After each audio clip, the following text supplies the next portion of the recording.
warahmatullahi wabarakatuh. Salam sejahtera bagi kita semua. Salam Om Swastiastu, nama budaya, salam kebajikan. Perkenalkan, nama saya Alwi Yasin dengan NIM 94142308. Saya dari kelas B, Prodi Ekonomi Pembangunan, jurusan Ilmu Ekonomi, Fakultas Ekonomi, Universitas Negeri Gorontalo. Yang terhormat Pak Budiranto Upayu, SSI ME, selaku dosen pengampu mata kuliah Ekonomi Keuangan dan Perbankan.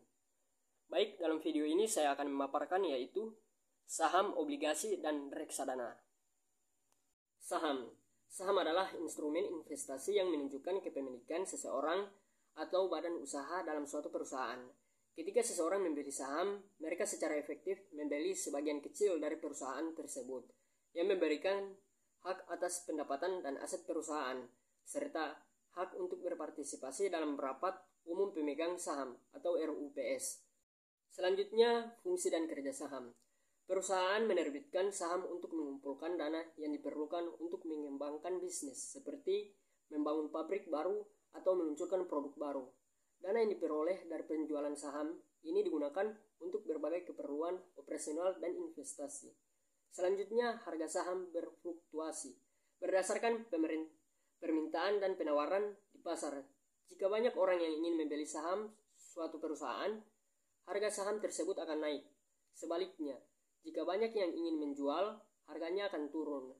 Investor dapat memperoleh keuntungan dari capital gain, kenaikan harga saham, dan dividen, pembagian laba.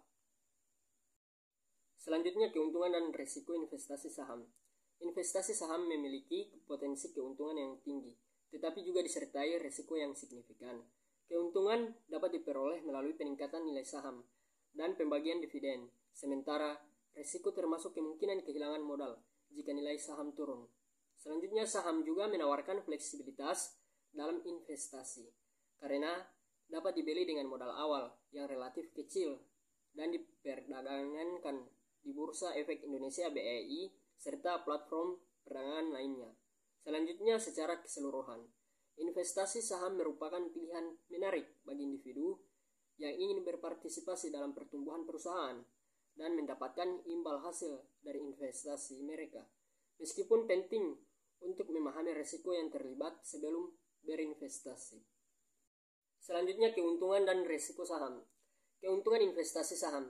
Potensi keuntungan tinggi. Saham menawarkan potensi keuntungan yang lebih besar dibandingkan dengan instrumen investasi lainnya, seperti deposito atau obligasi.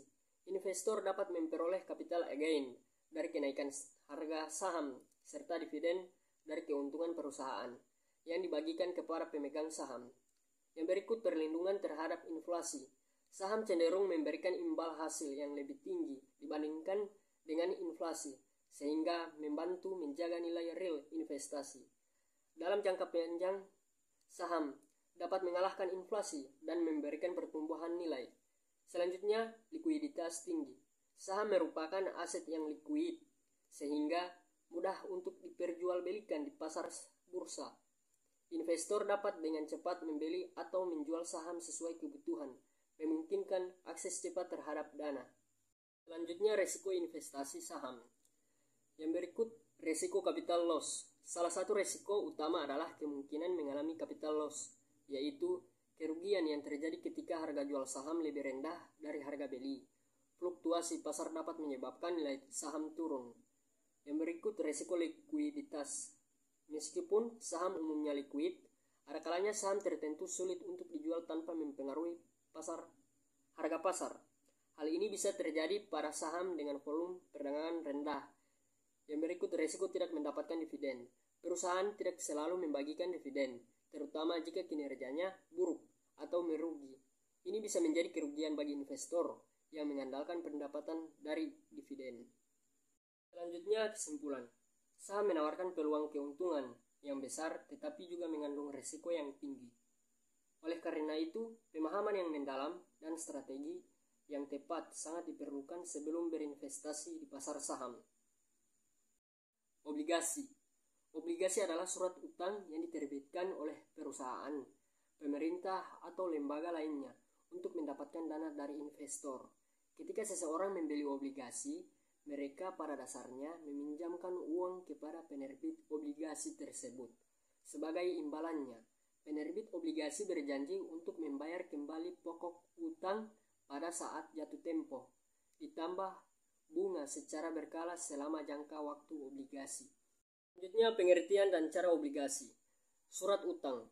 Obligasi merupakan surat pengakuan utang yang menunjukkan bahwa penerbit obligasi atau debitor memiliki kewajiban untuk membayar kembali pokok utang serta bunga atau kupon kepada pemegang obligasi atau kreditur sesuai dengan perjanjian yang telah ditetapkan. Yang berikut pembayaran kupon.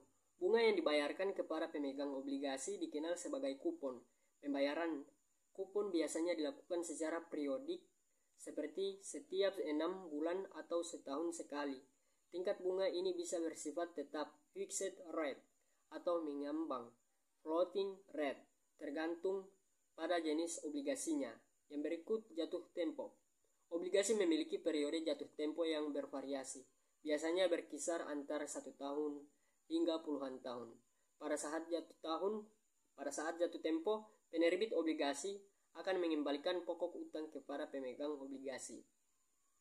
Baik, selanjutnya keuntungan obligasi investasi. Keuntungan investasi obligasi yang berikut pendapatan tetap. Obligasi memberikan imbal hasil yang lebih stabil dan dapat diandalkan dibandingkan dengan instrumen investasi lainnya. Investor mendapatkan pendapatan tetap dari pembayaran kupon.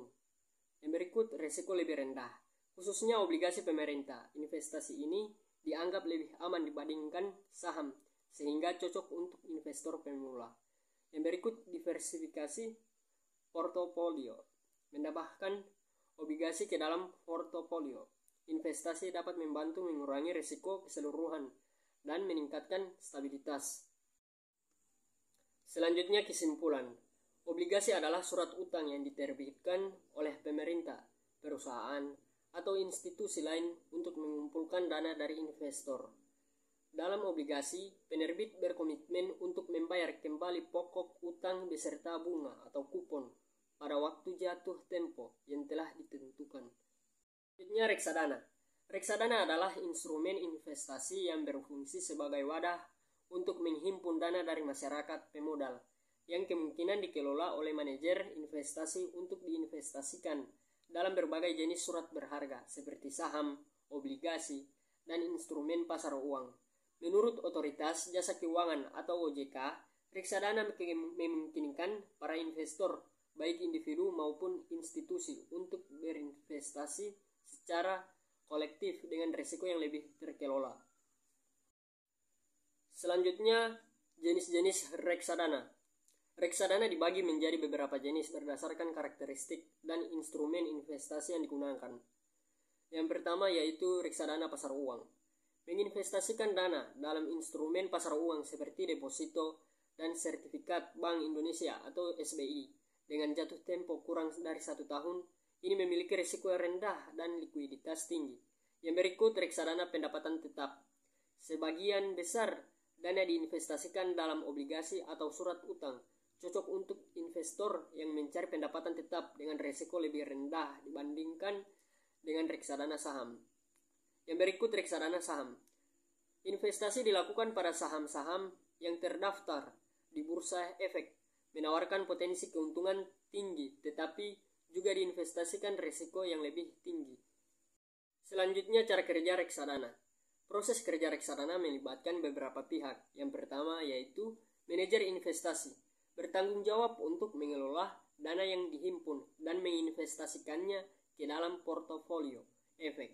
Yang berikut bank kustodian, menyimpan dana dan portofolio investasi serta melakukan administrasi terkait transaksi reksadana. Pemisahan fungsi antara manajer investasi dan bank kustodian bertujuan untuk menjaga keamanan dana investor. Baik, selanjutnya keuntungan reksadana. Yang pertama yaitu diversifikasi. Dengan menggabungkan dana dari banyaknya investor, reksadana dapat menawarkan diversifikasi yang lebih baik dibandingkan dengan investasi individu. Yang berikut pengelolaan profesional. Dana dikelola oleh manajer investasi yang memiliki keahlian dan pengalaman di pasar modal.